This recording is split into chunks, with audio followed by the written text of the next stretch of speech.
8 mysterious UFO crashes that happened before Roswell.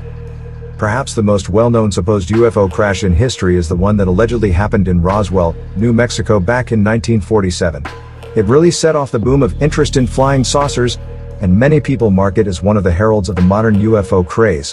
Yet the UFO phenomenon has been observed since far before this, all the way back to ancient times, and it also seems that aliens have been crashing their spaceships here for just about as long.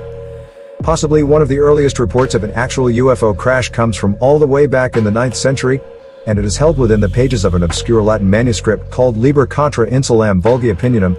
In the very brief report, the Archbishop of Lyons is talking about the French peasants when suddenly he sort of makes an offhand mention of what seems to be UFOs and aliens. He says that these French peasants often speak of a region they call Magonia, from whence come ships in the clouds. According to the odd account, the people in this region often traded with these storm wizards, and sometimes these ships would fall from the sky. In one case, he mentions that he had personally seen these ships and that he had been present when 4 of these wizards fell from their ship to the earth, after which they were stoned to death. The whole thing is written matter-of-factly as if it were just a little everyday anecdote before the manuscript moves on to leave us wondering just what these ships and their storm wizards could have been. In 1211 AD, we have another very early report that seems to be of a UFO crash. It supposedly happened in the remote town of Cloira, where a very bizarre series of events seems to have taken place above a church dedicated to street kindness, as the people were holding mass there. An English historical chronicler called Gervas of Tilbury would write of what happened thusly. It so happened that an anchor was dropped from the sky, with a rope attached to it, and one of the flukes caught in the arch above the church door. The people rushed out of the church and saw in the sky a ship with men on board, floating before the anchor cable, and they saw a man leap overboard and jump down to the anchor as if to release it. He looked as if he were swimming in water. The people rushed up and tried to seize him, but the bishop forbade the people to hold the man, for it might kill him, he said. The man was freed and hurried up to the ship, where the crew cut the rope, and the ship sailed out of sight. But the anchor is in the church and has been there ever since, as a testimony. What is going on here? It sounds very much like this could have been an early UFO account, but it is hard to say for sure. Moving along in years, we come to a report that has made the rounds a bit, in which allegedly occurred in 1790 in the French town of Alençon, just west of Paris. The report was quoted by the famed UFO researcher Dr. Jacques Vallée in 1975 when he claimed that he had heard this from a man named Antonio Fenoglio, who had allegedly uncovered it while perusing the archives of the French Academy of Sciences in Paris in 1967.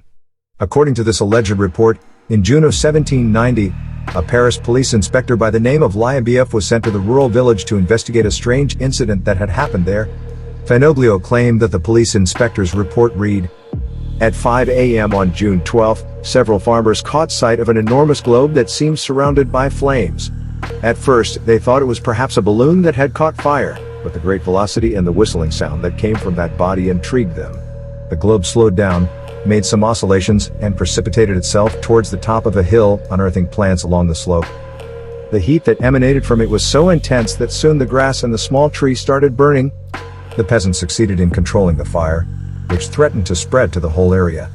In the evening, this sphere was still warm and something extraordinary happened, not to say an incredible thing.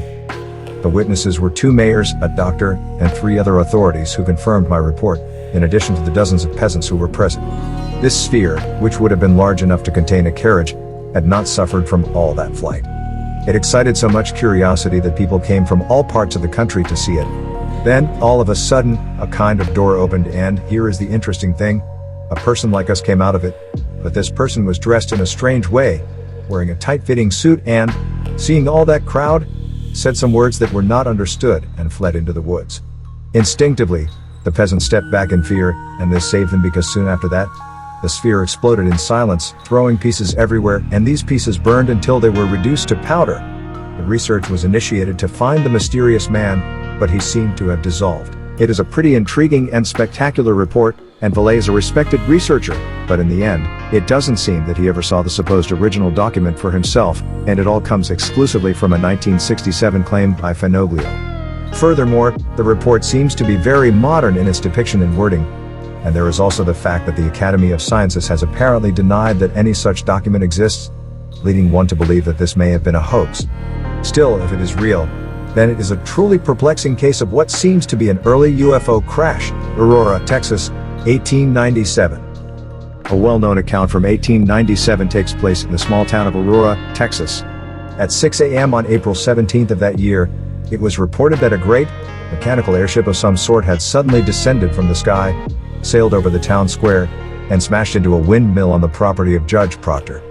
This was far from the end of the incident, as it would soon become apparent that this was no normal airship, and its pilot was no normal man. A report by S.E. Hayden in the Dallas Evening News said of the event, "Evidently, some of the machinery was out of order, for it was making a speed of only 10 or 12 miles an hour and gradually settling toward the earth. It sailed directly over the public square, and when it reached the north part of town, it collided with the tower of Judge Proctor's windmill and went to pieces with a terrific explosion, scattering debris over several acres of ground, wrecking the windmill and water tank and destroying the judge's flower garden. The pilot of the ship is supposed to have been the only one on board, and while his remains are badly disfigured, enough of the original has been picked up to show that he was not an inhabitant of this world." Mr. T.J. Weems, the United States Signal Service office at this place and an authority on astronomy, gives it as his opinion that he was a native of the planet Mars. Papers discovered on his person, clearly a record of his travels, are written in an unknown hieroglyphic language that cannot be deciphered. The ship was too badly wrecked to form any conclusion as to its construction or motive power. It was built of an unknown metal, resembling somewhat a mixture of aluminum and silver, and it must have weighed several tons. The town is full today of people who are viewing the wreck and gathering specimens of the strange metal from the debris. The pilot's funeral will take place at noon tomorrow. The wreckage was supposedly disposed of in a well, and the alien body was buried in a grave at the town cemetery. And from here the story picks up all kinds of strange elements. Some versions say that the military swooped in to whisk away the ship and its pilot. Others say the wreckage contaminated the water supply and led to inexplicable illnesses.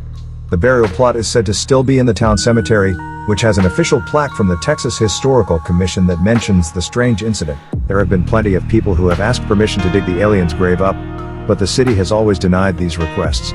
Considering that at the time Aurora was falling on hard times and this supposed incident drew huge crowds of people, it has been suggested that this was all a hoax and a publicity stunt. But in the end, who knows what is going on here? Whatever really happened on that day in 1897, whether it was a hoax or there was any truth to it, the tale of the airship and the alien grave has become a popular local legend. Indian Ocean, September 1862. This unusual incident was reported in the May 2, 1897, issue of the Houston Daily Post and centered around a story told by one of the few men who had survived to tell the story, a Dutch sailor. He had been part of the crew aboard a ship called Christine. In the autumn of 1862, following a storm in the Indian Ocean, the ship sank. The crew members who had been lucky enough to survive suddenly found themselves on a small, deserted island completely devoid of life. While on the island, they witnessed an extraordinary event. A giant UFO fell from the sky, crashing into a jagged cliff. It was as big as a battleship and had 4 huge wings on its sides. The men mustered the courage to examine the wreck and, amid the debris, found the bodies of several 12-foot-tall men with strange clothing and bronze-colored silky beards. This gruesome discovery was too much to bear for the starving, desperate men, and some of them even went mad.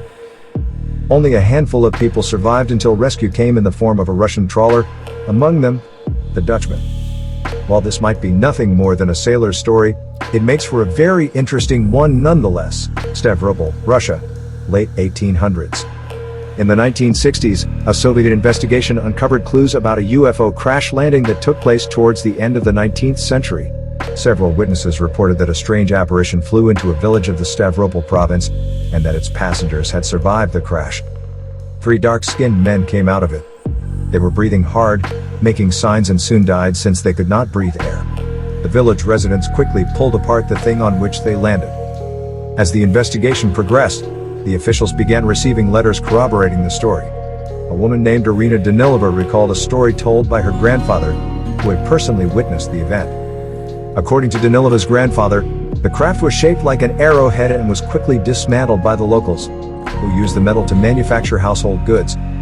The bodies were buried without a cross or ritual. Carolinas, 1941. This report comes from noted UFO researcher Leo Stringfield's book UFO Crash/Retrievals, Search for Truth in a Hall of Mirrors. Stringfield tracked down and spoke with the mother of Guy Shimeon, a soldier in the 26th Infantry Division prior to the United States' involvement in the Second World War. In October 1941, Shimeon was taking part in a military maneuver in the Carolinas when an unidentified object crashed in the area. Interests rapidly shifted towards recovering the crashed round, metallic object and little dead bodies from space. The craft was taken to a nearby army post. It measured about 15 feet in width and 10 feet in height and housed a control room with 4 seats. The silver UFO had otherworldly inscriptions both on its exterior shell as well as inside. The 4 recovered bodies were described as small and with large, insect-like eyes. Unfortunately, there is little evidence to support this incident, apart from the accounts of second-hand witnesses. Nobody knows what happened to the craft or the body of its passengers. Dundee County, Nebraska, 1884. The June 8, 1884 edition of the Nebraska State Journal ran an article about the crash of a mysterious object and subsequent retrieval of very unusual debris. According to the journal, local rancher John Ellis and other locals witnessed a burning object similar to a meteor falling from the sky. The men rode their horses to the crash site in order to investigate the incident. When they arrived, they found a large number of incandescent objects strewn across the crash site. The objects were so hot and burned so bright that none of the men dared approach them. The ranchers resolved to come back the following day. When they returned, the men noticed the objects were, in fact, mechanical parts resembling gears, wheels, and propeller blades.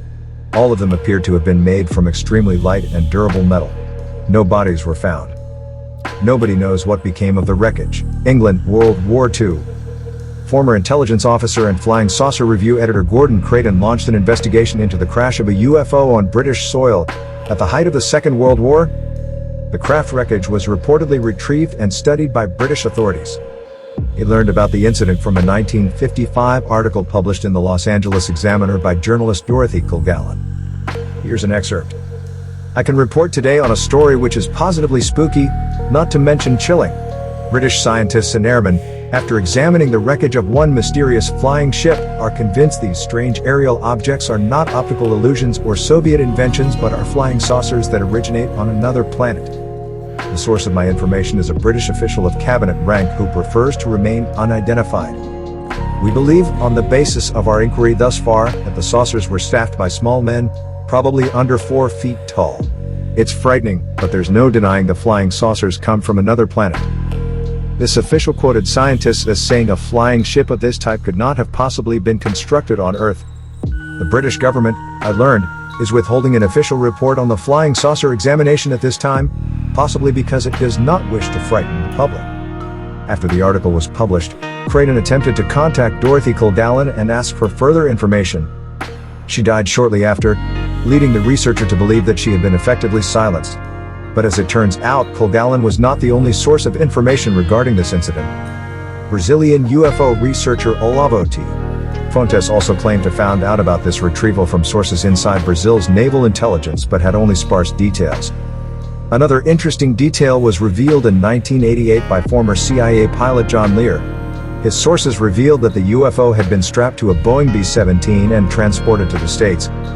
It seems the British government managed to keep a tight lid on this enigmatic crash because nothing else is known about it.